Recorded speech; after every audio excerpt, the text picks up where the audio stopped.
Então, Dari, é isso aí que eu queria que tu visse. A gente teve a visita do presidente Lula semana passada lá na refinaria Abreu e Lima para a retomada da indústria nacional, aí, a retomada das obras do segundo trem da refinaria para poder dar continuidade ao avanço do país na indústria. E eu me deparo depois com esses analistas aí em um supostamente jornal de uma grande rede brasileira aí de televisão, canal de YouTube, tudo, falando do simbolismo da retomada das obras de Abreu e Lima. E eu achei, né, não, simbolismo para a indústria nacional, para retomada de crescimento, retomada dos empregos. E é isso que tu acabou de ver aí agora. O que tu me diz disso, cara? Eu não sei nem por onde começar, porque é tanta coisa que vamos... Bem, eu acho que assim, acho que a primeira coisa, assim, é que, bem, aqui nós temos uma empresa, né, que é o canal aí que passa uma opinião ideológica do ponto de vista do capital, do ponto de vista do capital internacional, inclusive, né? Que não tem nada a ver com o nosso desenvolvimento, que não, inclusive não quer que ocorra o nosso desenvolvimento, né? Questionar a retomada da obra da refinaria Abreu e Lima é algo que, cara, beira o ridículo, né? Cara, pra mim, assim, ó, essa análise feita por eles aí beira, assim, ó, é uma linha tênue entre o desconhecimento total, o despreparo e o mau caratismo, assim, de querer defender uma ideia que vai contra todos os benefícios que o Brasil possa ter. Eu acho que não tem linha nenhuma, eu acho que é mau caratismo mesmo. Não tem, sabe? Por exemplo, assim, o Adriano Pires aqui, que aparece aqui, né? O Adriano Pires eu conheço ele há muito tempo, ele é um lobista do capital privado ligado ao setor de energia e petróleo faz 30, 40 anos que ele... Então ele é pago por essas empresas para falar a opinião dessas empresas, dando um verniz técnico, dando uma envernizada técnica, mas no fundo a opinião é a opinião do capital privado dos petroleiros que está falando pela voz dele, né? Desde o fim do monopólio lá em 97, 98 da Petrobras, ele já estava lá, ele já era um dos lobistas. Então é isso que e é ele que é chamado. Pode ver que não tem ninguém aqui que teria uma opinião mais do ponto de vista do desenvolvimento nacional, não tem ninguém do governo para justificar o investimento, né? Não tem ninguém da visão dos trabalhadores do Brasil, do povo brasileiro, né? Então aqui é uma visão desse tipo. Então, assim, eles falam, por exemplo, assim, retomar as obras, assim, mas que devia ter investimento de capital privado, sim, mas as obras pararam em 2016. Por que não se construiu uma refinaria? Tá aí, a refinaria pode construir desde 1997, qualquer empresa privada pode vir no Brasil construir uma refinaria. Por que não constrói? Por que não? Porque a concorrência da Petrobras, aí eu entro noutra discussão, mas espera aí, é o seguinte, é concorrência? É disputa de mercado? Se é disputa de mercado, por que a Petrobras não pode disputar usando as suas armas que tem? Não, e uma coisa que eu acho incrível, assim, não sei se dá para usar a palavra canalice, mas a suposta canalice de pegar e falar que... O jurídico não permite. Não, é suposta canalice, não necessariamente é canalice. Mas pegar e dizer que o problema é que a Petrobras não abre concorrência porque ela cobra abaixo do custo, valores baixos. Então, é para abrir a concorrência para que o preço possa aumentar, é isso?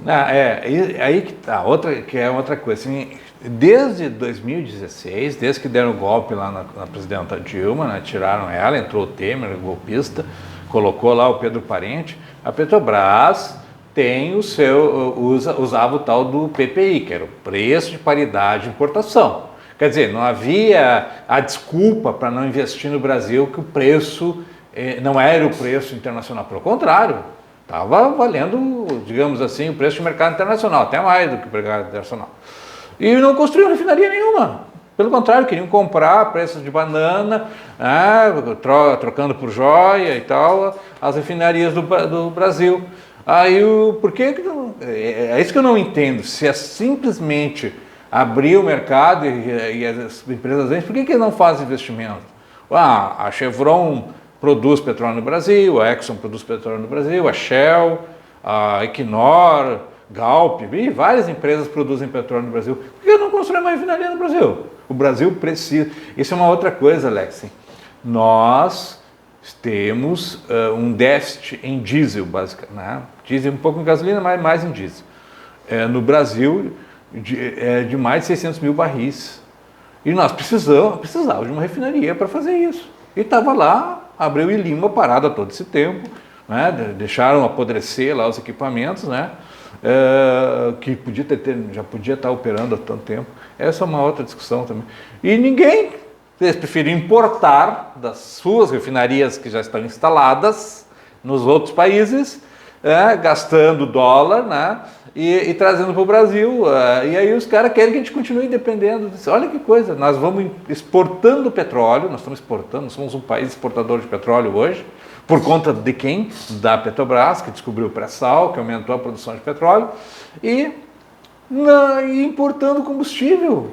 Cara, é um absurdo. Não precisa ser gênio para entender que se você vai produzir uma matéria-prima, né? Extrair uma matéria-prima, mandar para fora para ser refinada, para ser agregado valor, para comprar de volta, só vai sair no prejuízo. Claro, óbvio. Né? É só as empresas estrangeiras que vão ter lucro em cima de lucro. E esse negócio das refinarias, cara, a gente teve refinarias que foram privatizadas no Brasil, e essa abertura de concorrência, o que gerou? Os preços mais caros para o consumidor em todo o Brasil. É uma coisa que nós falávamos, né? Que a forma como foi estruturado a instalação das refinarias no país, né, para a Petrobras, que se vendesse uma refinaria, ela viraria um monopólio regional e que iria impor o preço que quisesse. Venderam na Bahia, a Bahia é um dos combustíveis mais caros do país. Venderam no Rio Grande do Norte, lá, além de vender, é um dos combustíveis mais caros do país. Venderam lá em Manaus, o Amazonas tem um dos combustíveis mais caros do país. Porque são monopólios privados, empresas privadas tocando, que não tem como fazer concorrência, né? Não existe, essa é uma outra discussão, qual é o sentido também de ficar colocando que já ninguém proibiu, ninguém proibiu isso, então tá aí, ó, os monopólios privados operando na lógica privada do lucro máximo, né? E que é a sociedade que se ferre, né? E agora a Petrobras vai voltar a operar e vai voltar a produzir diesel nessa refinaria. É bom lembrar assim, que a gente estamos voltando, retomando a obra agora. Era uma refinaria, uma parte da refinaria que estava 80% pronta, só que estava 80% pronta em 2016, quando parou a obra. De lá para cá, muitos equipamentos estragaram, tem que fazer toda uma revisão dos vasos, da turbovia. Se tu deixar 5 anos parado o teu carro na garagem, o que vai acontecer? Tu não sabe o que vai acontecer. É isso, né? Quer dizer, ainda tem a surpresinha, coisas que tu nem imagina que podem ter acontecido lá. Exato. Então vai passar todo um processo de revisão. Isso se mantiverem mesmo, eu imagino que vão manter o mesmo projeto básico, então não vai ter uma alteração nisso, porque também para mim não faria sentido, né? Mas tem que revisar todos os equipamentos para ver se eles têm resistência estrutural para funcionar naquele padrão que eles foram definidos lá atrás. E aí os caras, quer dizer que nós vamos continuar importando diesel durante esse tempo, porque não quiseram que nós terminássemos a refinaria em 2016, Alex. Nós vamos ficar 10 anos importando diesel porque os caras não quiseram que a gente terminasse a refinaria. O fato é que tem que investir lá, tem que terminar, e só uma empresa do porte da Petrobras e com interesse da Petrobras no bem do povo brasileiro, uma estatal, para investir. Porque a gente já teve lá na época do pré-sal, as indústrias estrangeiras, aí, as petroleiras privadas, ninguém quis investir no pré-sal porque não acreditavam, era dinheiro jogado fora. Quem investiu foi a Petrobras, aí depois todo mundo quer, vamos agora depois ficou fácil. Depois que a tecnologia foi desenvolvida, depois que os riscos foram todos tomados pela Petrobras, aí ficou todo mundo que queria, porque aí ficava fácil. E a gente teve exemplo aqui também na refinaria de Canoas, aqui na Refap, na época em que a Repsol tinha uma parte dela e que não queria investir, preferia fechar a refinaria do que investir o necessário. Foi a Petrobras que teve que investir também. A maioria das pessoas aqui, os gaúchos, não sabe disso, mas quando teve aqui a parceria da Repsol, a refinaria fez um investimento, principalmente na área ambiental, né? na redução do enxofre do diesel, que inclusive temos que fazer mais investimento nisso, e todo um aumento da produção da refinaria, com novas unidades e tal, e que a Repsol não botou dinheiro nenhum, não quis botar, né? Inclusive saiu fora do negócio porque não queria, não achava que não valia a pena investir e ia deixar a refinaria operando uma situação que ia levar cada vez mais ela a uma irrelevância dentro do mercado. Mas, bem, aí a Petrobras comprou de volta a parte e fez o investimento que tinha que fazer, certo? Então é uma questão que a gente já vê, é triste, né? A gente vê assim um espaço desses uma rede de grande alcance que tem. Grande alcance, onde tu faz uma análise rasa do negócio, sabe?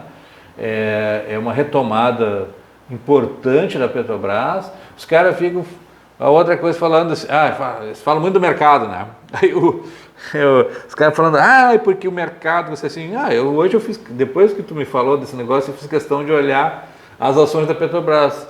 O Lula teve no reinício da obra na quinta-feira, de lá para cá só subiu. Quer dizer, o mercado, os caras falam que as ações é o grande termômetro do mercado. Oh, meu Deus, para eles, esse investimento da Petrobras é beleza, tranquilo, pelo contrário, ainda aumentou o preço da Petrobras.